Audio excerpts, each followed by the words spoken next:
Now, fuel prices have risen by 25% in the last year. There's no sign of the prices coming down either. And it's us, the consumer, who get hit the hardest.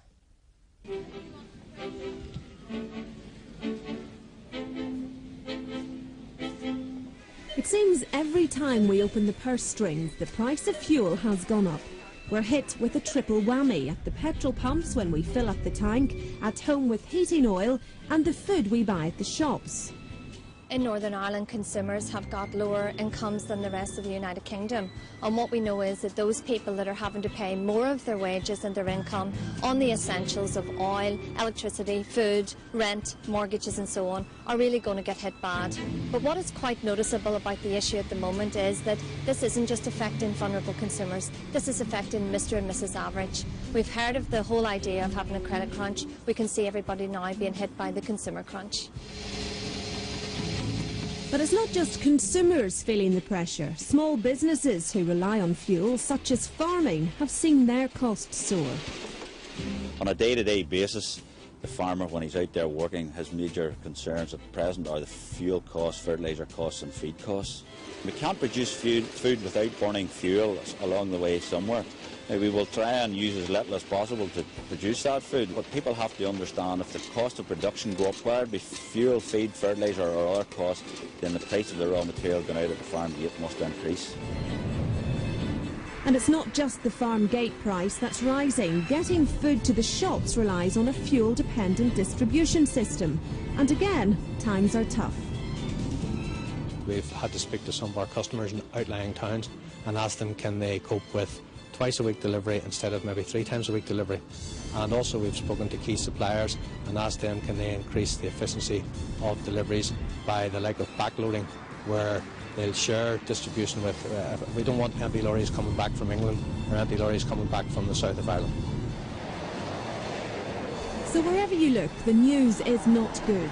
But is Gordon Brown's government getting the message? Well, Deirdre, is Gordon Brown's government getting the message? What can government do? What should they be doing? Well, I suppose the answer to that is Gordon Brown does not seem to be getting the message. At a national level, they have set a strategy to deal with fuel poverty, and they've said that by 2010 they would end fuel poverty for low-income families. We already know that that strategy will not meet its targets, and government saying, well, we couldn't foresee this economic climate. At a local level, we might say, well, how would we expect our MLAs, therefore, to deal with an economic downturn, the weak value of the dollar and the depletion of oil supplies? But I think the MLAs have to show that they recognise the plight of low-income families in Northern Ireland. So, for example, as part of the St Andrews Agreement, we were promised an anti-poverty strategy.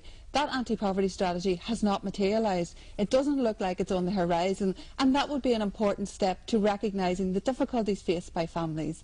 Also, we have a small number of energy efficiency strategies in Northern Ireland, but the vast majority of those are poorly designed and poorly delivered. They are targeted at certain groups of people and they're means tested. So, for example, if you had less than £22,000, you're not eligible.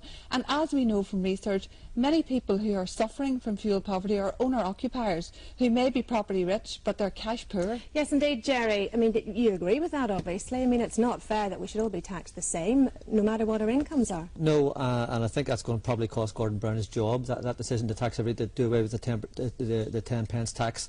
But I think it's very difficult times. The statistics themselves are very worrying. The average fuel bill in the UK, the average family pays £15 a week on fuel. In Northern Ireland, that figure is £23. So it's actually we pay 47% more for fuel than anybody else in the UK. And of course, our wages are less. I mean, there was a Farney report a while ago, and it showed that the average Northern Ireland wage was 79% of the UK wage. So we pay more and we earn less. It's just not fair, and I think our politicians have to deal with that. I can understand why that happens. Davy, it's just not fair, is it? Well, it's not fair at all, and both Jerry and Deirdre make very valid points, but I think we have to take into account as well, and in fact it's absolutely essential that we take into account that this is the fuel price rises are symptomatic of a far greater problem that's affecting the whole developed world. And the fact is that we're far too dependent on oil.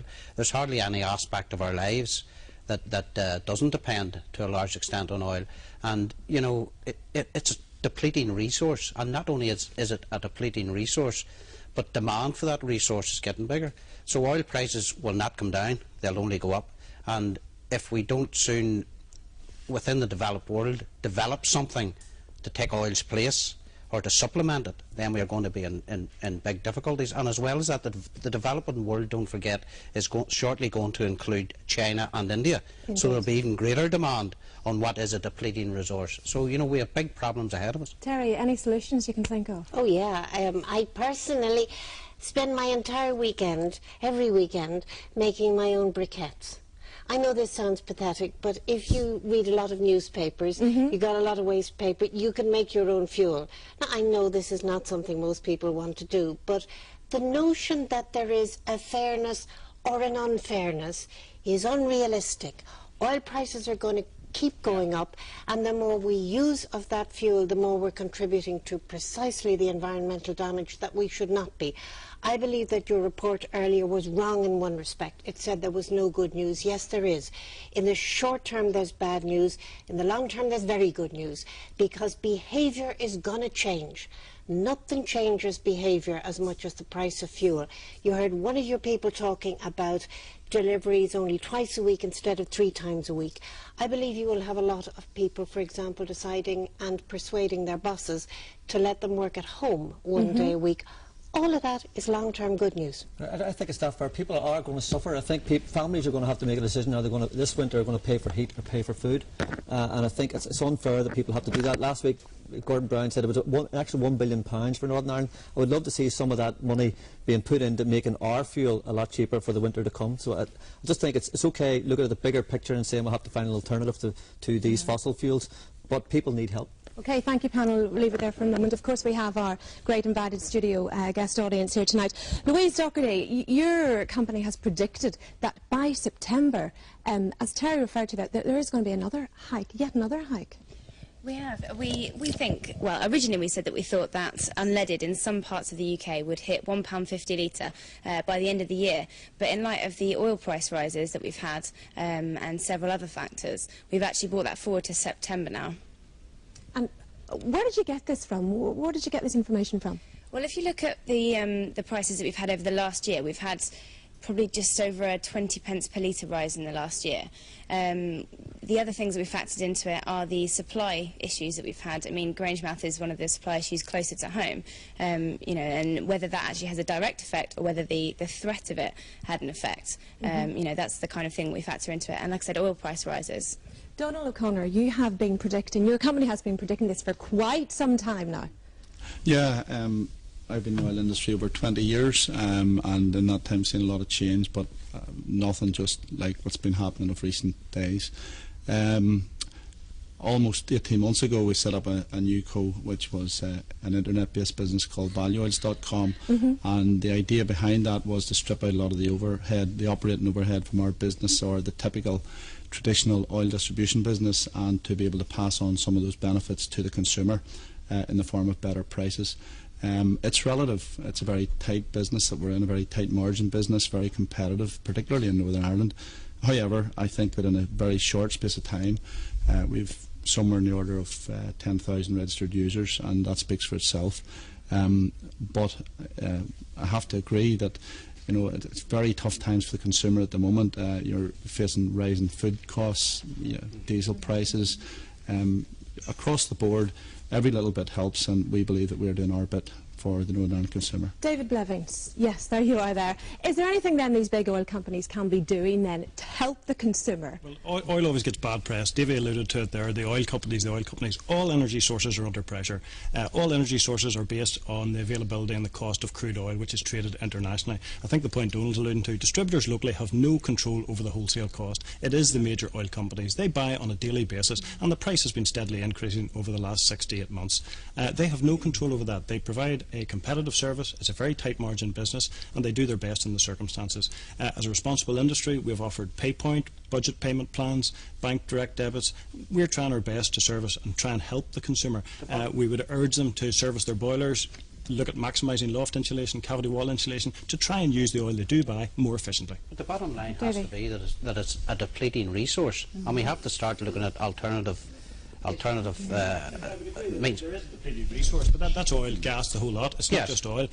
We can use what we do, the resources we have, more efficiently. Yeah. But there's huge swales of oil still undiscovered and more economically now to get out of the ground at the current oil price than it was 50 years ago. Jane Morris. That's the point that I would contend, that you said all energy sources come from crude oil, but no, I mean there's wind, there's water, there's lots of different sources of energy that we are not using, and I'm very surprised that not more is being done. For example, building regulation. Why do new builds not have to have at least 20% sourced from renewables?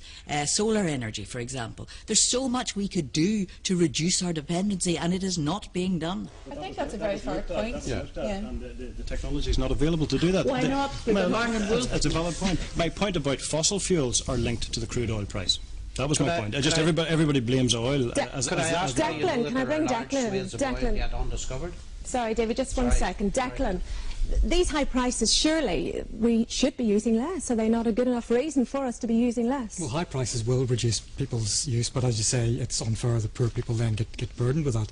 What energy companies could be doing is converting to energy service companies. So instead of just supplying oil and gas and electricity and what have you, they're actually supplying the insulation materials, they're fitting in insulating materials, so it becomes more of a whole package rather than simply providing the fuel. We do have a heck of a long way to go, though, don't we? Yes, well, I mean, I think the unfortunate thing is our current executive in Northern Ireland isn't actually doing enough to help. We're actually seeing policies running counter in terms of promoting renewable energies. We've seen the end of the Reconnect grants that gave homeowners the chance to get a 50% grant to install micro energy systems in their homes. We've also seen Conor Murphy came out and introduced his rapid transit system for Belfast, and he's rejecting rail.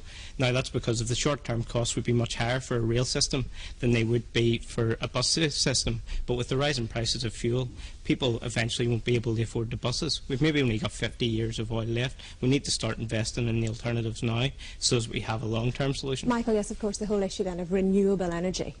Renewable energy is the second part of the solution. The first part of the solution is removing the waste. In 2002, we imported £1.1 billion worth of energy into Northern Ireland, and we wasted £500 million of it, straight off. Our power station, loses 70% of the energy up the chimney. Our distribution loses another up to 15% before it even gets to the house. So major loss, and that was when oil was $20 a barrel. It's now $120 a barrel. So just multiply that on up. Once we have a more efficient system, and distributed generation is one way to do that, we can then enter renewables in, generate renewably at home, and etc. Why are we being charged 47% more for our fuel costs than people in Britain? Very good question. It doesn't add up, and I think our politicians often kind of say it's the international credit crunch, they can do nothing. I don't think it's good enough. They need to be held to account and try and sort that out. I can't understand. I mean, the oil comes from the Middle East and the gas comes from Russia. You don't pay more for your oil in Northern Ireland than you do in Great Britain. We actually pay less on average for oil use for home heat than we do in GB. We pay more for gas because of the cost of the infrastructure, and we probably pay more for electricity, but I'm not aware of that. I do also want to bring in the whole issue of public transport. I mean, if we stop using our cars, should we be using more public transport? Yeah, but I think it's fair to say that we have an ongoing love affair with our car in Northern Ireland. Now, that may be because of the poor state of public transport, but it's also, if you look around, we see the gas guzzlers, the 4x4. I think people need to be re-educated about what they drive and how they drive. But another point I'd like to go back to is there is an issue for the government here because they are getting tax income from the North Sea oil companies. There's also a VAT charge on fuel. These are things that the government could look at and target relief to those people who are suffering the most. Terry at the back. I'd like to say I work for TransLink.